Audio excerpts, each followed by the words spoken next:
ओकारं बिन्दुसंयुक्तं नित्यं ध्यायन्ति योगिनः कामं मोक्षदं चैव ओंकाराय नमो नमः। मोक्षमार्गस्य नेतारं वेतारं कर्मभूरतां ज्ञातारं विश्वतत्त्वानां वन्दे तद्गुणलब्धये वन्दे तद्गुणलब्धये। जय गुरु महातिशयकारी मूलनायक 1008 श्री आदि ब्रह्मादिनाथ भगवान की जगत कल्याणी जिनवाणी माता की। आचार्य भगवंत श्री उमा स्वामी महाराज की। आचार्य भगवंत श्री पूज्य महाद स्वामी महाराज की। आचार्य भगवंत गुरुदेव श्री विद्यासागर जी महाराज की। परमोपकारी निर्यापक श्रमण जगत पूज्य मुनिपुंगव श्री सुधासागर जी महाराज की।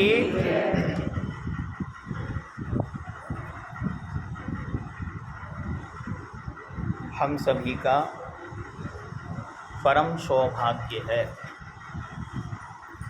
कि हम सभी भगवान सर्वकर्यंत महाप्रभु के पवित्र जिन शासन में जन्मे हैं। भगवान अरिहंत प्रभु की असीम अनुकंपा है और उस अनुकंपा के निमित्त से जो पुण्य हमने संचित किया है उसके माध्यम से हमको भगवान कैसे बनना है इसकी प्रक्रिया सिखलाई जा रही है। कभी 6 ढाला के माध्यम से, तो कभी इष्टोपदेश के माध्यम से, तो कभी रत्नकरंडक के माध्यम से, तो कभी द्रव्य संग्रह के माध्यम से, कभी तत्वार्थ सूत्र, तो कभी पुरुषार्थ सिद्धि उपाय। सबका यदि मूल भाव पकड़ेंगे तो उसका अर्थ है मोक्ष। उसकी उपलब्धि ही वास्तविक लक्ष्य है और उसकी उपलब्धि ही वास्तविक हेतु है। उसी श्रृंखला में जब हम पढ़ते हुए और बढ़ते हुए आगे चलेंगे तो भगवान उमा स्वामी देव के द्वारा एक पवित्र कृति का सृजन हुआ जिसका नाम है तत्वार्थ सूत्र। यह तत्वार्थ सूत्र अपने आप में एक अद्भुत और महान ग्रंथ है।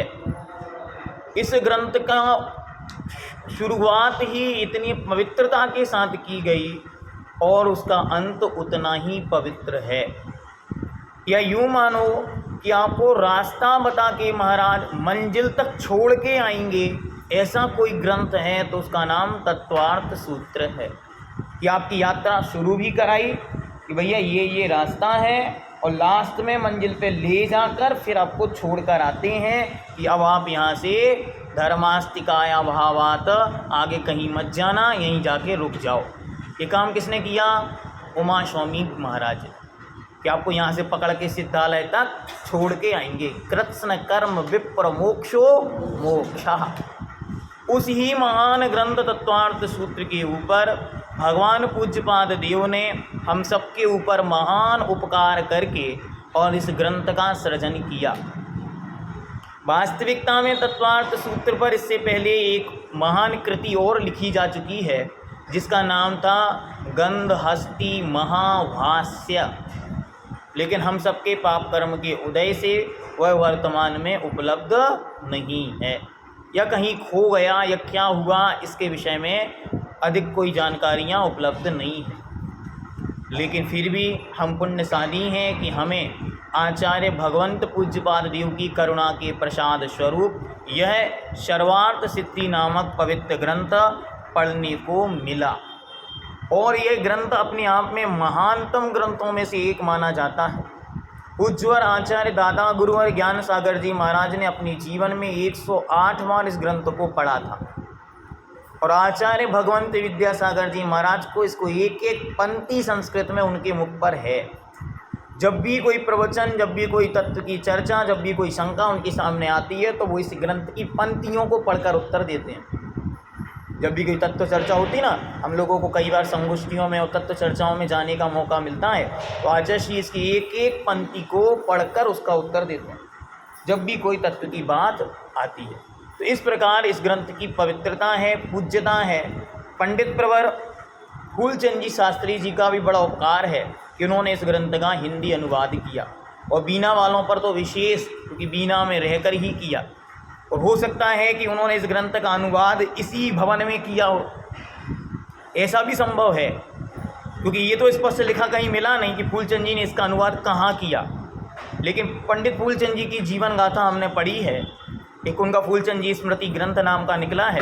तो उन्होंने इस भवन की बहुत सारी बातें, यहाँ पर जो घटनाएं घटी उसका वर्णन उन्होंने किया और अपना एक नियोग, हाँ, वो इसी भवन में पहले स्कूल चला करता था और उनके समय में पाठशाला चलती थी, उन्होंने उसका भी जिक्र वहाँ पर किया, स्वाध्याय का भी उन्होंने वर्णन किया और यहाँ पर चलने वाली प्रथाओं का वर्णन भी उन्होंने उस ग्रंथ के अंदर किया। समाजवाद के ऊपर चलने वाली लड़ाइयों का वर्णन भी उन्होंने किया कि कैसे कैसे जंगें लड़ी गईं और बहुत सारी चीज़ें उन्होंने उसमें वर्णित की हैं। वो ग्रंथ हमने 2017 में पढ़ा था, वो हमारे देखने में आया तो हमको अच्छा लगा तो हमने उसको पढ़ा। तो ऐसे पंडित फूलचंद जी के प्रति भी हम सब उपकृत होकर इस ग्रंथ का यहाँ पे आज शुभारंभ कर रहे हैं। यह भी एक महान नियोग और पुण्य का सौभाग्य है कि ऐसे समय पर जहाँ भीषण गर्मी है वहाँ हम तत्व की चर्चा रूप शीतल अमृत अपने कर्णांजलि के माध्यम से पान करेंगे। इसलिए सब लोग विशेष समय का ध्यान रखें, अच्छे समय पर उपस्थित हों और रोज़ अपन यहीं पर दोपहर की क्लास को बराबर पढ़ेंगे। सुबह शाम की क्लास का जो समय होगा, जिस स्थान होगा, वो आपको समय पर सूचित कर दिया जाए। ठीक है, चलिए अब हम ग्रंथ को प्रारंभ करते हैं। उसके पूर्व इस ग्रंथ पर सबको इस ग्रंथ को एक बार बंद करेंगे, फिर इस ग्रंथ के ऊपर अपना हाथ रखेंगे, फिर आंखें बंद करेंगे और आंखें बंद कर कर बोलेंगे, हे आदिनाथ भगवान, आपकी पवित्र परंपरा में भगवान वर्धमान महावीर स्वामी के पवित्र शासन में उद्भूत समस्त गणधर भगवंतों, केवली श्रुत केवली भगवंतों, समस्त आचार्य भगवंतों, समस्त उपाध्याय भगवंतों, समस्त साधु पर भगवंतों के प्रति हम सभी अनंत कृतज्ञता, अनंत आभार और अनंत धन्यवाद पूर्वक अनंत सह नमन करते हैं। नमोस्तु भगवन, नमोस्तु भगवन, नमोस्तु भगवन। हे उमा स्वामी महाराज, हे पूज्यवर पूज्यपाद देव महाराज, आपकी महान कृपा से इस ग्रंथ का सृजन हुआ है और परमोपकारी परम पूज्य आचार्य भगवंत गुरुदेव श्री विद्यासागर जी महाराज के मंगल आशीर्वाद और जगत पूज्य मुनिपुंगव श्री सुधा सागर जी महाराज की पवित्र प्रेरणा से यह ग्रंथ हमारे सामने उपस्थित हुआ है। अब हम सभी इस ग्रंथ का अध्ययन करने जा रहे हैं। तो हे संपूर्ण तीर्थंकर भगवंतों, केवली श्रुत केवली गणधर भगवंतों,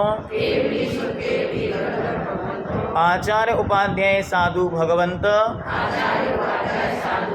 आप सबकी छत्र छाया हम सभी को प्राप्त हो और यह ग्रंथ निर्विघ्न और शानंद पूर्णता को प्राप्त हो।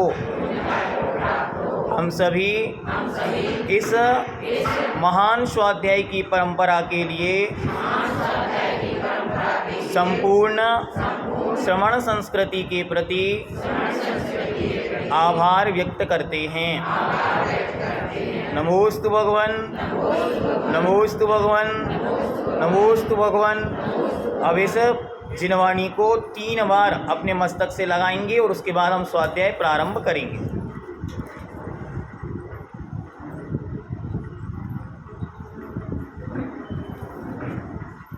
कल से जैसे ही आप लोग आते जाएंगे, सबसे पहले अपने स्थान पर बैठ के 3 बार जिनवाणी को नमोस्तु करके और पहले कायुत सर्ग करेंगे कि संकल्प पूर्वक कि जितनी देर हम स्वाध्याय करेंगे उतनी देर के लिए चारों प्रकार के आहार जल का त्याग करते, चारों प्रकार की कषायों का त्याग करते और शरीर पर जो परिग्रह है इसका त्याग करते। उसके पश्चात इस ग्रंथ को प्रारंभ करेंगे। ये महानतम ग्रंथ है, पूज्य और आचार्यों की महान परंपरा से हमको प्राप्त हुआ है। हम सबका ये तो सौभाग्य है और परम पूज्य मुनिपुंग सुधा सागर जी महाराज की असीम अनुकंपा है कि ये ग्रंथ पढ़ने को मिल रहा है, वरना बहुत कम जीवों को इस ग्रंथ को पढ़ने का सौभाग्य मिलता है। इसलिए हम सभी उनके प्रति बहुत बहुत उपकार और आभार व्यक्त करते हैं कि ऐसे ग्रंथ हम जीवन भर पढ़ते रहें। 12 वर्ष तक नहीं, कब तक पढ़ना है? जीवन भर। ऐसे संकल्प के साथ चलिए सबसे पहले पूज्यपाद महाराज के परिचय की ओर चलेंगे।